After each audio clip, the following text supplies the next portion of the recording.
Are you ready for part two? Dawn.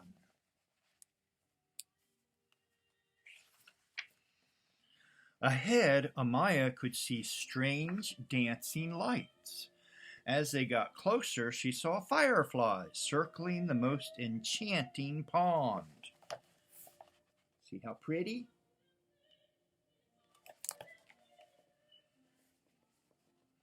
Incredible, said Amaya, taking in all the flowers. And how amazing that they grow here in the depths of this wood hidden from the sun. This one is a lotus flower, said the wolf. Its roots travel down through the water into the mud at the bottom of the pond. And although they begin their lives in the dark and the filth, their flowers rise above the black waters, glorious and beautiful, reaching for the heavens. Amaya looked a little forlorn. I don't think I can be like the lotus. Why do you say that? Asked the wolf. I've lost my mother and father, and although you are helping me, I wonder if I will ever find them. I cannot imagine things will go well for me.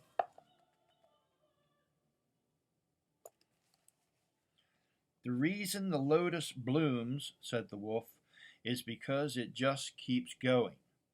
The little shoot has no idea how deep the pond is, how far it needs to climb, or what might be in its way. It just keeps going. And the fact that it started from a very dark place doesn't stop it.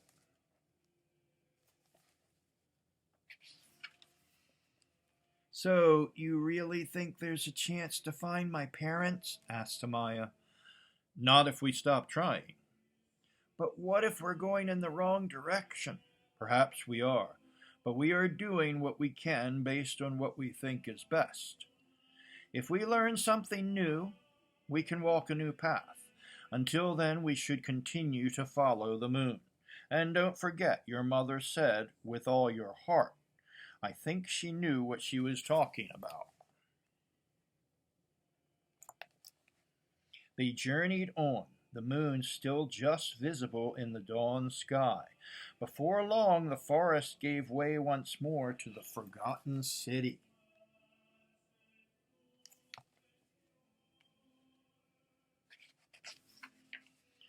This place is so magical, said Amaya. When my mother saw things such as this, she would write a poem or a song. I thought about doing that, but I wouldn't be good at that sort of thing. How do you know if you've never done it? Asked the wolf. You know, somewhere inside you is a poem that you alone can write. A unique blend of what you love, what you fear, and all the things that only you have experienced. That is the poem to write, young one. But what if others don't like it? Perhaps no one will like it, Amaya, not even you, and that's okay. That is why we need to take our joy in the creation, not how it turns out. And when you write your poem, Amaya, take your time, choosing a place to sit and a subject that inspires you. Enjoy searching for the right words, even if it takes all day. Relish the way the world changes around you as you create. The result is really beyond our control.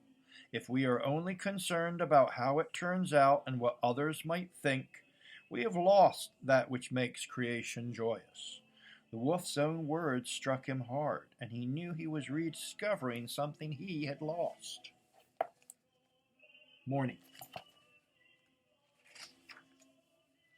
With morning came hope.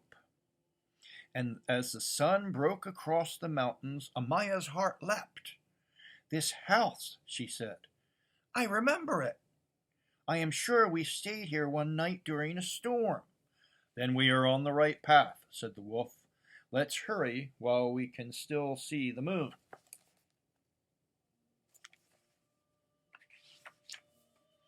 The trail followed the river into a steep-sided gorge.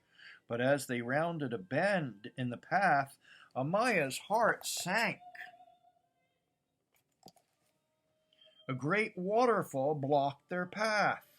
Normally, they could have passed beneath it, but the winter air had frozen the water solid, cutting off any hope of continuing this way. "Will we have to go back?" asked Amaya. "Will we be able to find another way?"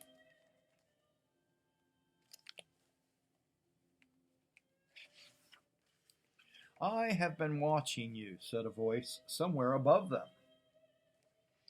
Amaya and the wolf looked up to see a cat seated on a rock. "Do you always travel so slowly?" asked the cat. "Yes, we do," said Amaya confidently. "But as long as we don't stop, we'll get where we're going." Look at the cat. "And where is that?" asked the cat. "To find my parents," said Amaya. "We're following the moon." The cat smiled knowingly and looked to the moon, which was now barely visible in the morning sky. "What a good idea," he said. "So, what should we do?" asked Amaya. "Do you know another route around?" "I am enjoying the view," said the cat. "I've never seen a frozen waterfall. Stay with me and savor it." "We can't," said Amaya. "The moon is nearly gone, and it's the only way I can find my mother and father." The cat lay down in a patch of sunlight. "Unless you can climb like a cat, I don't know of another route.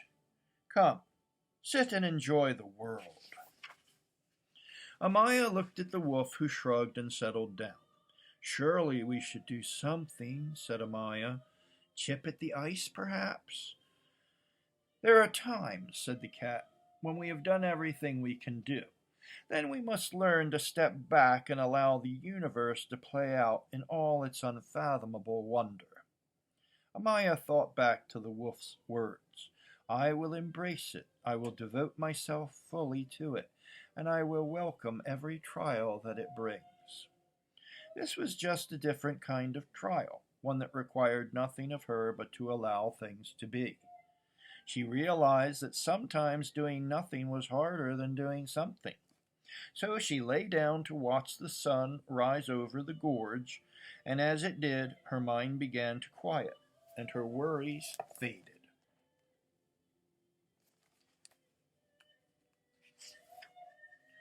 The rising sun shone on cat, wolf, and dog alike, but unknown to Amaya, it was also bathing the waterfall in warm morning sunlight. An ear-splitting crash shook Amaya from her peace. Spinning around, she saw the frozen waterfall behind them had broken away from the cliff and was crashing to the ground, exploding into a shower of snow and ice. But the way ahead was now clear. The cat smiled. Thanks to impermanence, all things are possible. See, now they can follow the steps. Noon. So they left the cat to his musings and continued their journey. The passage beneath the waterfall opened out into a set of stone steps that wound its way through yet more crumbling ruins. Suddenly Amaya stopped, her eyes to the sky. "It's gone," she whispered. The wolf looked at her questioningly. "The moon. It's gone." "Well, of course," said the wolf. "The moon hides her face in the daylight." "Then how will we continue our search?" "We cannot rely on something being there forever," said the wolf. "Much like the cat said, all things are impermanent, both the good and the bad. Just because we have lost sight of our goal, it doesn't mean we should give up. There is always the possibility of a new way." "But I don't want a new way, said Amaya.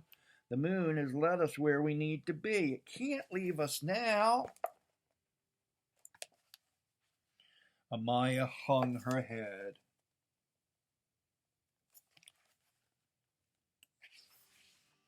The wolf looked at the little dog, lost and without hope. Her parents were gone, the moon had left her, and he knew in his heart that his body was failing by the hour. By the end of the day, he would leave her too. But that had not happened.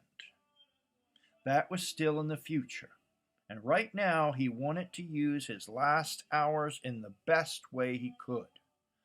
When you said the moon had led us where we needed to be, you were more right than you knew, said the wolf. The moon has led us exactly where we need to be. Here, now, together, facing this challenge. You know, said the wolf, looking up at the midday sun, my mother used to tell me something too. She said, if you walked in the sunlight, luck would walk with you. Maya looked suspicious. Really? The wolf nodded in what he hoped was an earnest manner. Amaya raised an eyebrow. Well, I suppose it's better than nothing.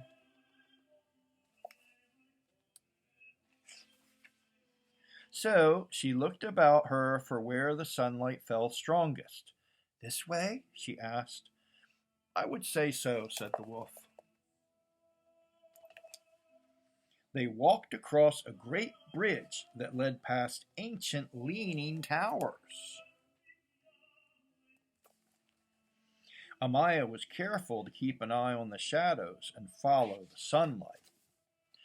You know, she said to the wolf, I thought journeys were all about getting somewhere and having a destination, but ours doesn't have one. It was all about the idea.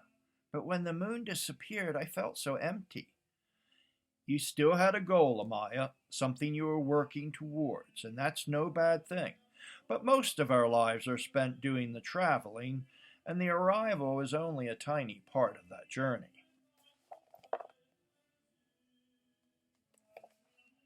We should do our best to enjoy every part of the adventure. Maybe we will never get where we want to be, and wouldn't it be sad if we had not even enjoyed the ride? How do I do that? Asked Amaya. Slow down, look around, breathe, take in the sounds and colors. Imagine you'd chosen this moment as your destination, not just as a point along your journey. Amaya nodded. I can try that.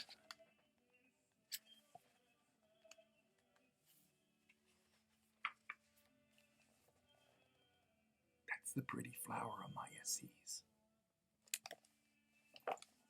Afternoon. The climb was unforgiving, and both companions were soon exhausted. I don't think we should go on, said Amaya, looking at the path ahead. We have no idea where we're going, we have no moon, and even the sun is hiding behind the mountain. The wolf stopped and turned to the little dog. We cannot stop, Amaya. Just because we can't see something, it doesn't mean it's gone. Just as you said, the sun is hiding, but you know it's still there. Amaya huffed. It's not the same. The wolf sighed. He was weak, and this climb felt beyond him. Common sense would have told him to stay back in the cave, to live out his last hours in peace, not struggling up the side of a freezing mountain. He paused for a moment. The words did not come easily to him. We should carry on for each other, Amaya. Protecting you is the only thing I have done that truly makes sense to me, and I want to see you back with your family, so please, let's keep going.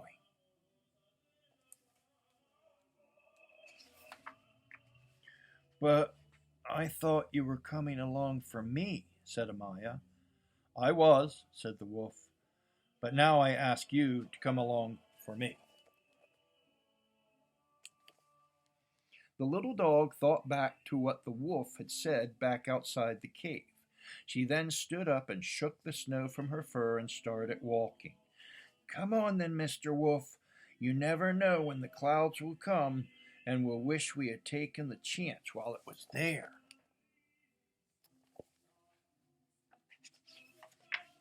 The wolf struggled to stand. His legs were weak and sore, and his fur did little to keep out the icy wind. And then he realized that this was the last time he would experience these things, the last time he would feel the touch of cold as a snowflake landed on his nose. The last time he would see the broken clouds, luminous with the day's fading light. Never again would he awaken to a new morning or make a new friend. The enormity of it welled up within him.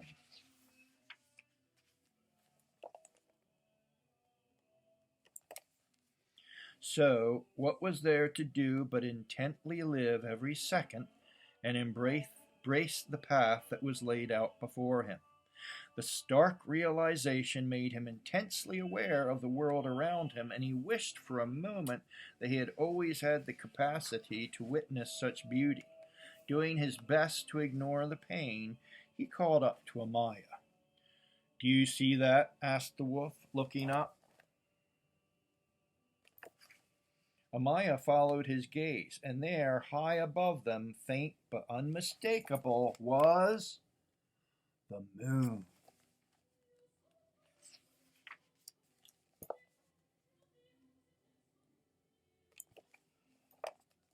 Dusk. It came back, said Amaya, smiling. We can follow it again. Yes, said the wolf. We were lucky. But imagine if it hadn't. Again Amaya looked confused. Then what would we have done? We adapt, we change, we find a new way forward. There is nothing wrong with acknowledging that a path is not leading us where we need to be and choosing a new one. But what if none of the plans had worked? Asked Amaya. Sometimes it's simply not possible to try hard and get the result we want. Imagine digging up a seed to see whether it had grown. If we've watered it, there really is nothing left to do.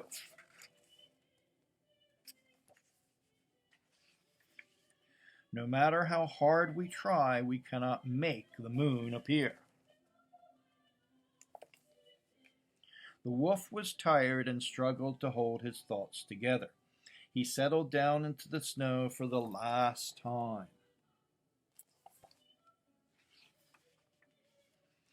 We had faith, Amaya. We kept going, and hopefully you will be rewarded. I know I have been. But it's important to remember, sometimes we are not rewarded. Sometimes our struggles and patience and optimism will be for nothing. But the journey itself, how we did it, and who we did it with, will always live within us. That's why we do things with all our heart. So when it doesn't work out, at least we know we put the best of ourselves into the world.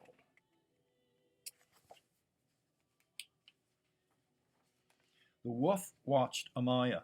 He knew that she would have to continue the search for her parents alone. It pained him more than he could have ever imagined. But as he was just telling her, it did not matter how much he wanted to help her, guide her, and protect her. Some things were beyond his control. He wanted to explain. The wolf's breathing slowed. He thought back to his time as a cub, a parent, a loyal ally, and a fierce enemy. He'd led the pack to great victories and bitter defeats. His life was a tapestry of successes and failures, and he wondered what different choices he could have made that would have saved him from dying on this mountaintop, exiled from his pack. Then he looked at Amaya staring up at the moon, and he knew that everything was exactly as it should be. "Every time I watch the moon," said the wolf, "I always notice something different." The wolf felt whole, his life complete in every way. "Does following the moon really work?" asked Amaya. The wolf took a moment to think back over their journey together. "I don't know," he said, "but consider this. We did something, Amaya, for ourselves and, more importantly, for each other. You gave me something I did not even know I was missing, and I hope I have helped you. And when you look up at the moon," said the wolf, "you will always be able to look back on this time we have spent together and remember when we threw common sense to the wind and followed something which cannot be followed.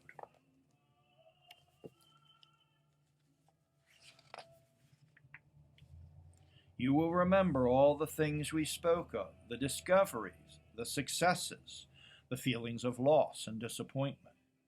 And you'll know that when everything seems to be falling apart and you feel like you've lost your way, just have a little faith. Stay strong. Keep searching, and you might just find your way again." "I'm sorry, Amaya. I am so very tired. I must sleep." And the wolf curled into the snow beneath the full moon and left the world. His slow breath giving way to the silent dusk. A stillness hung in the winter forest.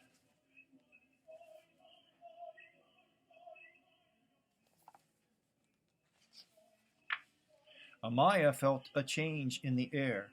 She approached the wolf and touched his nose with hers. Something was different. Something was missing. The wolf was there, his gray fur stirring in the wind, but she could no longer sense his spirit. He was gone, and she was alone in the world once more. She pressed herself into the wolf's fur and sought comfort in his lingering warmth. End of part